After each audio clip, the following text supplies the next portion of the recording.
বৌমা বাড়ি ছেড়ে যাওয়া, তার আলাদা থাকা সবাই দেখতে পায়, কিন্তু ওই বাড়িতেই থেকে বৌমার প্রতিদিন অপমানিত হওয়া, ভেতরে ভেতরে ভেঙে পড়া, বাপের বাড়ির সম্বন্ধে প্রতিদিন কটূক্তি শোনা, সেটা কেউ দেখতে পায় না।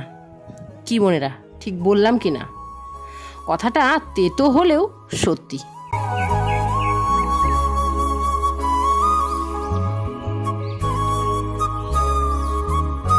সত্যি বলতে বুঝতে পারছি না আমার সাথে হচ্ছেটা কি।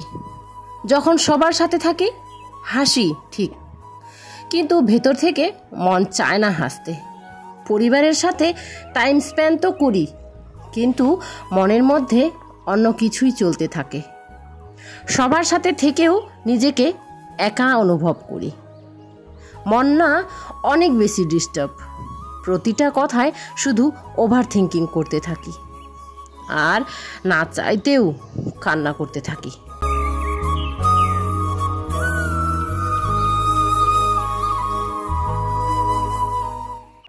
বাবার বাড়ি ধনী হোক বা গরিব কোনো ফরক পড়ে না। বাবার বাড়িতে কাটানো প্রত্যেকটা মুহূর্ত, বাবার বাড়ির প্রত্যেকটা কথা আমাদের মেয়েদের জন্য অমূল্য হয়। শ্বশুরবাড়ি যতই ভালো হোক, কিন্তু তবু বাবার বাড়ি মনে পড়েই যায়। শ্বশুরবাড়িতে যতই সুখে থাকো না কেন, স্বামীর সাথে মহারানী হয়ে থাকো না কেন, তবুও মন বাবার বাড়ির দিকে ছুটতে চলে যায়।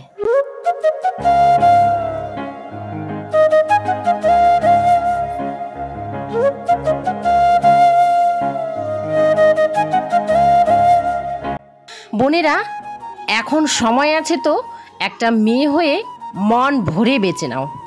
কারণ কারোর স্ত্রী বা বৌমা হওয়ার পর সত্যি বলছি, তোমার মেয়ে হয়ে বাঁচাটা অনেক বেশি মনে পড়বে।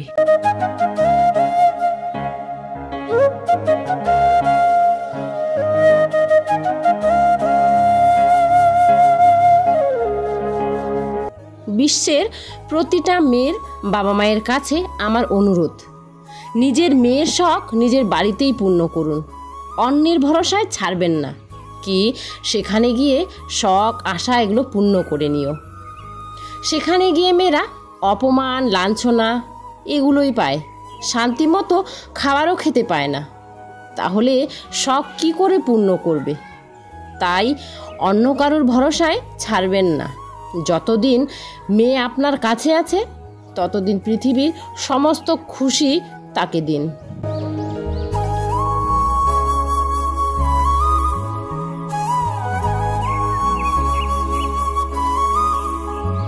সত্যি বলতে বন্ধুরা, সংসারের এত চাপে, শ্বশুরবাড়ি যদি ভালো হলো তো ভালোই, স্বামী যদি ভালো হলো তো অনেক ভালো, কিন্তু সংসারের এত চাপে সন্তান, স্বামী, শ্বশুরবাড়ির সবার খেয়াল রাখতে রাখতে মেয়েরা শখ, নিজের আশা এগুলো সব পূর্ণ করা তো দূরের কথা, মন খুলে হাসতেও ভুলে যায়।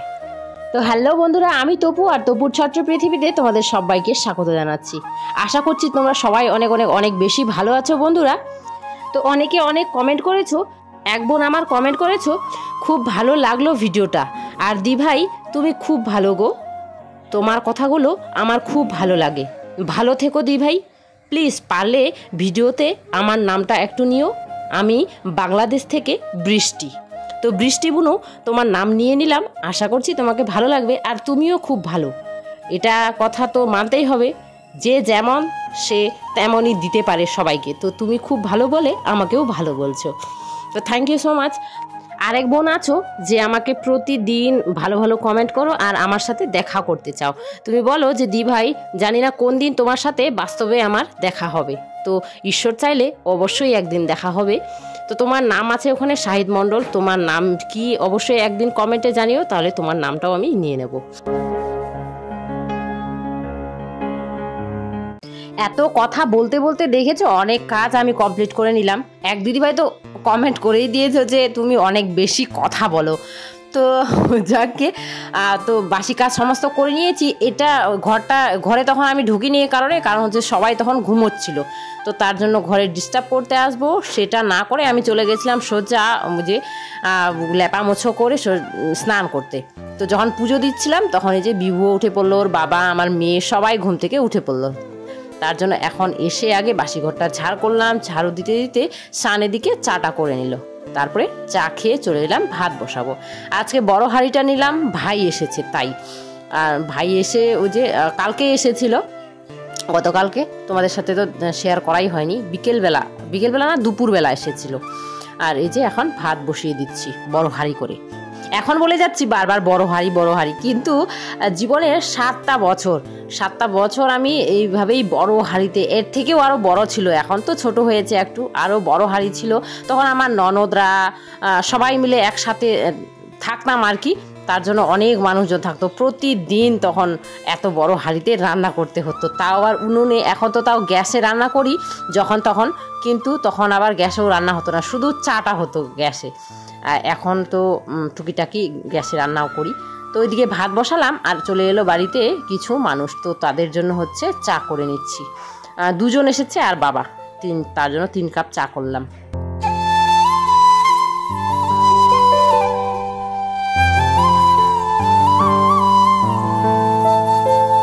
তোমাদের বলেছিলাম গতকালকে মেয়ের লাস্ট স্কুল ছিল, কিন্তু আমি সত্যি জানতামই না, একদিন পিছিয়ে গেছে আর কি, আজকে মেয়ের লাস্ট স্কুল। তো ওর জন্য এই যে এখন টিফিন করে নিচ্ছি।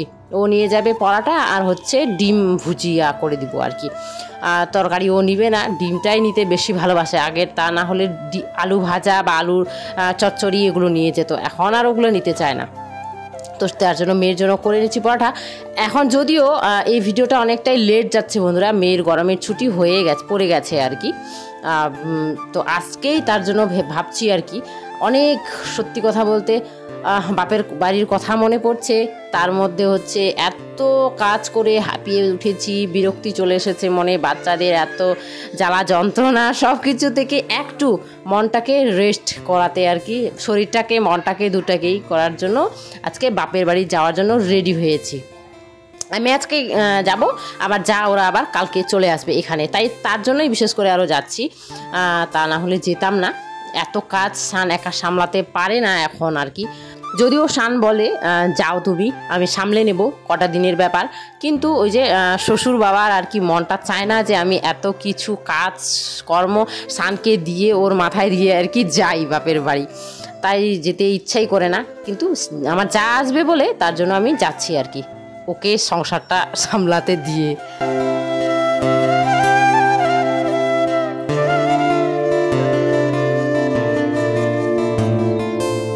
ভাই এসে যে দেখো কাজে লেগে পড়েছে। ওই যে ঠাকুর বাড়ি ওইদিকে একটা গাছ আছে, ওটার ঠালগুলো অনেক বড় হয়ে যাচ্ছে, তো আর হচ্ছে বর্ষাও নেমে আসছে, এখন তো আরও বড় হয়ে যাবে, ওই জন্য ঠালগুলো ভেঙে ভেঙে দিচ্ছে। স্নান ওইদিকে স্নান করে নিল, যতগুলো কাপড় আগে ছিল মেলানো সেগুলো আমি শুধু আমারগুলোই আর কি ধুয়ে আমি স্নান করেছিলাম, ধুয়ে কেচে, আর যা ছিল বাকি সব যে স্নান ধুয়ে দিয়ে ও স্নান সেরে নিল। এদিকে রান্নাবান্নাও হয়ে গেছে, এখন খাওয়া দাওয়া করে মেয়ে আরও চলে যাবে। মেয়ে তো রেডি, দেখতেই পাচ্ছ ঘুরে বেড়াচ্ছে রেডি হয়ে। যত তাড়াতাড়ি ঘুম থেকে উঠবে তখন থেকে ওর সাজা গোজা এগুলোই শুরু, বই সাজাবে, নিজে সাজবে, কিন্তু বই নিয়ে আর বসতে চায় না। কি যে বলবো, আমরা যেমন সকালবেলা আগে বন্ধুরা বই নিয়ে বসতাম, আর এখন কি বলতো স্কুলগুলো যেহেতু সকাল সকাল, তার জন্য বিশেষ করে আরও বই নিয়ে বসতে চায় না। আর আমরা তো 10টা 11টা এমন স্কুলে যেতাম, তাই না? আর এখন তো 8টার দিকেই স্কুল, তার জন্য হয়তো এইটুকু সময়ের জন্য বসতেই চায় না। সন্ধ্যাবেলায় শুধু যা বই পড়ে সন্ধ্যাবেলা। ওদেরকে দিয়ে ওদের খাইয়ে দাইয়ে পাঠিয়ে দিলাম। আর হচ্ছে এখন রান্না করছি আমি, সকালের জন্য একটাই করব, শুধু বসিয়ে দিলাম ওখানে মূলা, আলু আর মুসুর ডাল একসাথেই, ডালেও হয়ে যাবে তরকারিও হয়ে যাবে, সব কিছু একসাথে দিয়েছি। আর সত্যি বলতে এত খেতে মজা হয়েছে তোমাদের বলে বোঝাতে পারবো না। একটা মূলত যে দেখো এখানে পুরোটাই নষ্ট হয়ে গেছে, এই সাইজেরই একটা বড় একটাই ছিল, ওটা আর 2টো আলু আর অল্প মুসুর ডাল দিয়ে এখনকার জন্য শুধু করে নিচ্ছি। আর এদিকে রেডি করছি খাসির মাংস নিয়ে আসা হবে, সেই জন্য তার জন্য পেঁয়াজ, রসুন, আদা, আলু সব কিছু রেডি করে নিলাম। বাবা খেতে চাচ্ছিল, ওই জন্য বাবা পাঠালো ভাইকে মাংস আনতে।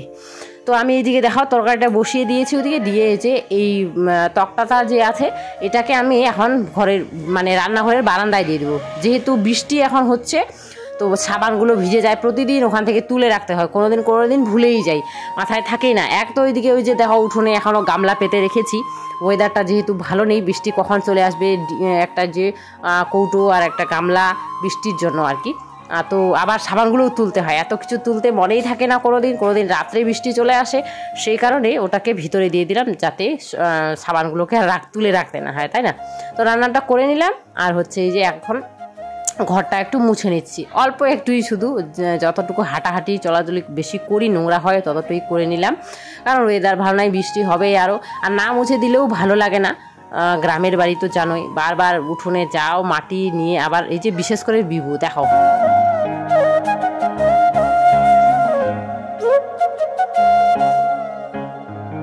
ভাত নিয়ে বসলাম, সাথে সাথেই বৃষ্টি। এতক্ষণ ভাবছিলাম বৃষ্টি হবে মেঘলা ওয়েদারটা ছিল, কিন্তু হচ্ছিল না, তাই বসে পড়লাম খেতে। তো সাথে সাথে বৃষ্টি, আবার দৌড়ে গেলাম কাপড়গুলো তুলে রেখে, তারপরে আবার এসে বসলাম খেতে। এই যে মা ছেলে দুজনেই একসাথেই খাচ্ছি, সাথে পাঁপড় ভেজে দিয়েছিলাম। তারপরে গিয়ে 1 ঘন্টা পর এলাম বন্ধুরা মাংস রান্না করতে। বৃষ্টিটা সারা নামই নিচ্ছে না, আর রান্নাঘরে বারান্দা ওখানে তো জানোই বৃষ্টির জল পড়ে, টিনটা ফুটো আছে, তা ওখানে রান্না করতে যেতেই পারছি না। তো শেষমেশ এখানেই চলে এলাম রান্না করতে, আর এদিকে আমার ভিডিও রেডি করতে হবে, এই কারণে আর কি তাড়াহুড়ো করে রান্না করছি। এডিটিংয়ের কাজ বাকি আছে, কালকে আমাকে দিতে হবে দুপুরবেলা তোমাদের ভিডিও, কিন্তু এখন রেডি করে না রাখলে আমি রাতে হোক বা কালকে সকালে হোক ভয়েস ওভার কী করে দেব, তার জন্যই আর কি তাড়াহুড়ো করে রান্না করছি। আর হ্যাঁ, বিকেলবেলা আছে একটা কাজ, যেহেতু যাব বাপের বাড়ি, তো ব্যাগ গোছানো আর হচ্ছে এই যে ঘর টর সব এগুলো লেপে মুছে দিয়েই যাব। জানি না কদিন থাকবো, আমি আস্তে আস্তে যাতে একেবারেই মানে কি বলবো আর দেখতে খারাপ না লাগে, একটু ভালো থাকে, তার জন্যই আর কি লেপা মোছা করে দিয়েই যাচ্ছি। আর এদিকে আমার রান্নাও কমপ্লিট হলো, আর চিটাও সেরে গেল। তারপরে চলে এলাম বাইরে, এই যে লেপা মোছা করে নিচ্ছি, এগুলো করার তো আর কেউ নেই আমি ছাড়া, তাই জন্য করে দিয়েই যাচ্ছি, যাতে 2 দিন ভালো থাকে, কেউ এসে বলতে না পারে যে ঘরগুলো কেমন করে রেখেছে আর কি। তো ওই যে কৌটোটা দেখো, ওখানেও একটা ফুটো আছে, জল পড়ে, ওই জন্য ওটা দিয়ে রেখে দিলাম। ওইদিকে ওই যে গামলাটা পেতে রেখে দিয়েছি, জল ভরে গেছিলো ফেলে দিলাম।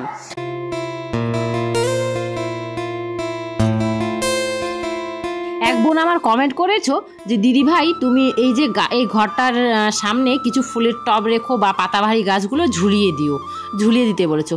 তো তোমার যা মনে ইচ্ছে আমারও সেটাই মনে ইচ্ছে, আমারও শখ সেটাই, কিন্তু কি করব, হয়ে উঠতে পারছে না এখন। তো আমারও চেষ্টা আছে, যদি হয় তো করব, কিন্তু কি বলো তো, এই যে রেখেছি দেখো একটা, এখানে রাখি, কদিন পরে আবার নিয়ে যাই ওই বারান্দায়। বিভু সরার জন্য কিছু করতে পারি না, ও এত বদমাইশি করে, কোনো কিছু গাছ পাতা এগুলো দেখতেই পায় না। হাতের কাছে যা পড়লো, রান্নাঘরে যেহেতু চলাচল করে যাওয়া আসা করি আমি, যখনই রান্না করি যাই, তো পাতাগুলো ছিঁড়ে মানে অবস্থা খারাপ করে দেয়, গাছটাকে পুরো ল্যাংটা করে দেয়। ঝাউ গাছটা রেখেছিলাম কদিন ওই ঘরের সামনে, যেহেতু ভিডিও করি তো ভিডিওগুলো দেখতে একটু যাতে ভালো লাগে, প্রাকৃতিক ছোঁয়া লাগে, সেজন্যই, কিন্তু বিভুর জন্যই হয়ে ওঠে না।